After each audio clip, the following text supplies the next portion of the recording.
We finally get to sit at the table because it is mostly complete. This final stage took quite a bit of time. It's not perfect. I'm not perfect. Life's not perfect. But I'm pretty pleased with it. After dragging on and dragging on and dragging on and dragging on and dragging on. We are finally coming to a close. Here we are, ready to stain. That is the red color that I decided not to use. And I started with the table legs with that beautiful line that I'm pointing at. I started from the legs, then did the chairs so I could get as much practice as possible before doing the top, because I knew it would be hardest to make that even.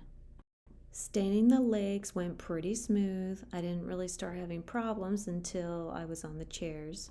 Everything they say about stain is absolutely true. It's like its own planet of rules, timing, temperature, the tool you use, and the technique. It seems like the more you mess with it, the more problems you're gonna get. Now, I did get a water-based stain because from what I saw online, you can manipulate that still a little bit afterwards. Time went by really quickly when I was doing the chairs. I would just start at the top and then work my way down. You really do need to work quickly because it does get sticky and then it gets messed up if you don't wipe it off. As the imperfections would reveal themselves, I would remember something that I heard on some of the furniture restoration videos that I was watching. It does involve a lot of bending, and I did have to stop some days because I ended up getting a crink in my neck. So if you have the money, I would definitely pay someone to do it. I didn't realize how much my eyes were squinting when I was focusing on this. This is one of the chairs after we're done staining. It turned out pretty good. I should have just left it, but with that discolored spot, I think I tried to add more stain and that became a problem when I put on top coat.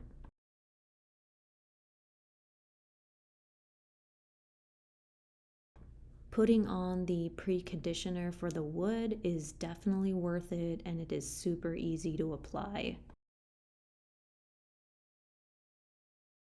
Here is the first stain. You can see there is some mistakes. There's a couple bald spots, and that's because I tried to fix it by just putting stain on top, and then that created the bald spot there.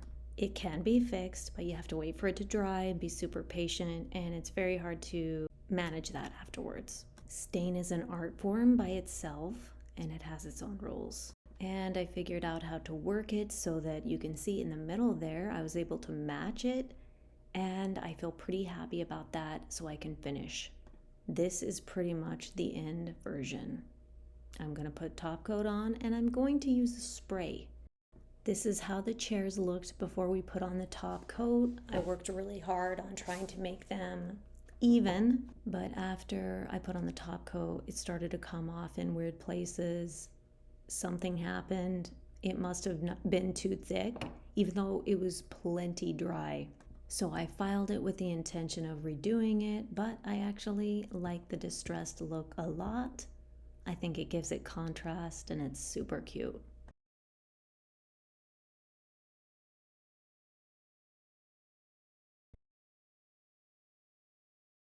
This is the chair cushion, and I had planned on reupholstering, and I was very excited for that project. Now, this is a very well made chair, and there were staples and staples and staples. And the next video is on this little Russian doll and how far I got before I decided if I wanted to go through all of that right now.